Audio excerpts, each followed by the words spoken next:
Wizards of the Coast is back inside their playbook trying to get into your wallet with the latest offering of Secret Lairs, which used to be unique and special and are now just part of Wizards of the Coast money-making machine. Now, in today's video, we'll be taking a look at some of the financial impacts that Wizards of the Coast is having on the market space by continually going down this road of reprints and what may lead to the eventual demise of Secret Lairs.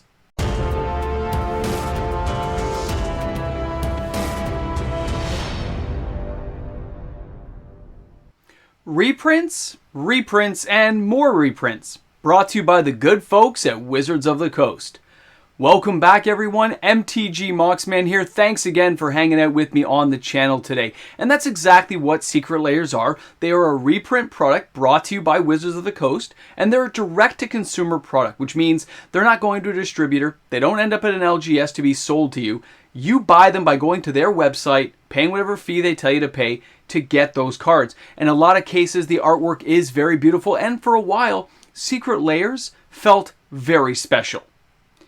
That was then in 2019, and this is now in 2023, and a lot of that luster that used to be on Secret Lairs, that amazing feeling of ordering one, has really left the market and left a lot to be desired as Wizards of the Coast continues to try to find ways to capitalize on everything in their IP stronghold. They want more money, and the easiest way to do it is pay an artist, pay a couple $1,000, $1,000, get ownership of some new cool piece of art, slap it on a card that looks pretty cool and amazing, and get people to buy a card that's 15 cents, and now they're charging you $30 for it because it has new artwork. That product line may have worked, that idea may have worked for a while, but without putting some high value targets inside of Secret Lairs, and they've slowly been diluting the value and the unique specialness that used to be what Secret Lairs were all about. In this entire new offering of Secret Lairs, and yes, I took a look at everything, some do look okay, but the only one that really struck me was this one here I'm going to share with you guys. And it's the whole Retros 80 theme here. You see the one Rewind, Food Chain, Rampant Growth, and the First Sliver, which totally reminds me of Aliens. It is very nostalgic for me to see those, and I think they're beautiful and amazing, and I'm still not going to buy them.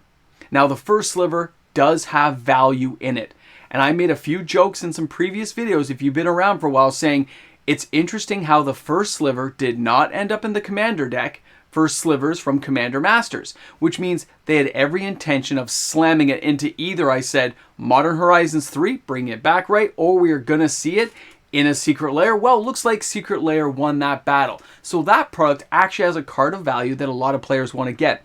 But the timing of that card, having that card show up now in a Secret Lair right after the release of Commander Masters, I mean, it's no coincidence, right? And then, of course, we have other product lines that are trying to get our wallet's attention, that this is just Wizards of the Coast trying to hyper-focus and get people to buy these products and try to order some of this stuff so they can make more money. But what they've really done is they've tried to offer something to everybody, different artworks, different styles, and they're not appealing to enough of their player base anymore. Because, again, that specialness is wearing off. It is fading from people's memories that when a Secret Lair comes along, they really don't care. Wizards of the Coast has alienated pockets of their player base. Not everybody, but there are pockets that have been highly offended by the price increases and the stagnation of the game itself. When really, Wizards of the Coast should be promoting the game, the play state of the game, and the stability of the game. And then the secondary market will probably take care of itself. They don't need to have Wizards of the Coast standing over the secondary market like Big Brother looking down saying, it's okay, this is worth money, they don't need that. Just like the years before, if you build the cards, they will come and play with them, and there will be cards that are good that will go up in value and allow Wizards of the Coast to cash in on that value in a natural state of affairs. But what Wizards of the Coast has gone and done now is they basically are engineering cards for value.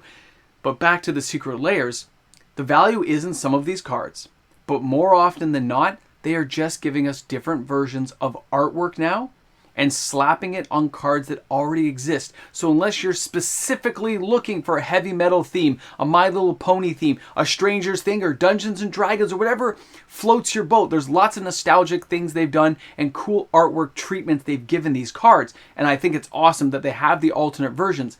But does it really command the price point and the price figure that they are attaching to these product lines? That's what players are asking themselves and trying to decide for the future of the game which path they want to take. And I know a lot of players who have cut back or completely left the Secret Lair market. I know dozens of stores that used to order every Secret Lair because players wanted to get their hands on these cards and didn't want to put their credit card machine out there saying, here, take my credit card. They didn't want to get into that, so they were buying it from those LGSs because remember, as a direct-to-consumer product, this stuff is not ending up at your LGS unless they order it themselves, and it's not going to be ending up at a distribution level to be sent out. It's only going to be Wizards of the Coast directly to you or Wizards of the Coast directly to a store. And that's where the product has just kind of left itself. So as players have become more disenfranchised with these types of Secret Lairs, and as all these products fight for the same wallet and to get those eyeballs to buy them, some things have to be mothballed, some things get trimmed because they're dying and wilting on the vine. We've already seen it with previous product lines like this. If you guys look back, we used to have a series called From the Vault. And it went directly to the stores as a kind of a thank you. Right? They paid a really low price. They got these things in there. They had a couple per store. And they could make some serious money on some of those From the Vaults. But then the product kept increasing and they weren't very good cards. They kind of were just like diluting the market space. And eventually nobody cared. And they closed that product line down. We've seen it with other products like Brawl Decks, Jumpstart Anyone. Do you really think Wizards of the Coast won't shut this down if it doesn't make the money they expect it to make? If it isn't making the money, they will close it down. But I think even though these products are sitting on shelves and stuff and sitting around in people's collections, they're still selling quite a few. And Wizards of the Coast right now is still making money. But the financial health that you would expect to see from a product line like this if it was taken care of, it's not there. They are not making the money they used to make because if it was that way, if they were making and getting the cash flow they wanted, they would keep a very tight window on when you could order these things. And instead, the window gets wider and wider. If this product line was so desirable, it should have a one day. Only those people who order on this day get it. And that's it. And you can never change the date. This date will never change. It's always one day only for any Secret Lair. Then you will see the real market appetite for these product lines and those lucky few people who order them because it was supposed to be print to demand only. If only 100 people in the whole world ordered it, then only those 100 people get it. Good for them.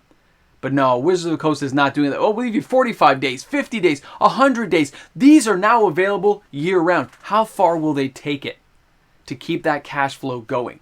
Knowing they have other product lines on the go as well. They are pruning back and trimming dead product lines, but Secret Lair is not the healthiest as it used to be. In 2019, this was a go-to product that everyone dreamed of having. Right? As soon as we got to the big flashy era and we started seeing the collector boxes show up, Secret Lair took off like a rocket. And now it's just another branch in just another product line that has some people wanting some of the cards. Trying to please everyone never works. You gotta just please the ones you can, which means put a product line out. Hopefully it appeals to enough players that it stays alive, and if not, that's good business to shut that product line down. And Wizards of the Coast right now has too many branches out there trying to milk everyone for the same water. They're all trying to open your wallet. So I'll be curious and fascinated to see if in the next couple of years we don't see a Secret Lairs shut down or become a once-a-year product line so they don't have to put so much time and devotion into updating the website, shipping out orders, which get messed up all the time from some of these central distribution places of Amazon and that. I'll be curious. I'm fascinated by the idea because I've never been a lover of Secret Lairs, and it was never the product line, it was how they distributed it. I always thought Secret Lairs should have ended up at the LGS as a reward system based on how the F&Ms and how they're promoting standard, all that kind of stuff that kept the LGSs going like they did when they had the From the Vault series.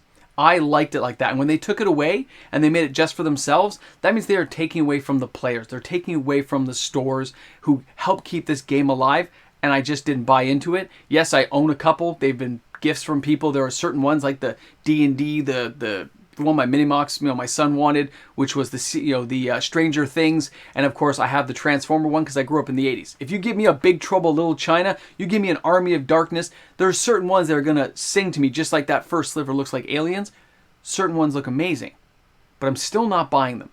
I'm still not diving into this product line because there's only a finite amount of money they're gonna get from me, and it's for products I really want to get into. And right now, Bloomborough, Wilds of Eldraine, there's a few products that are kind of speaking to me right now. I'm sure you guys feel the same way about certain product lineups.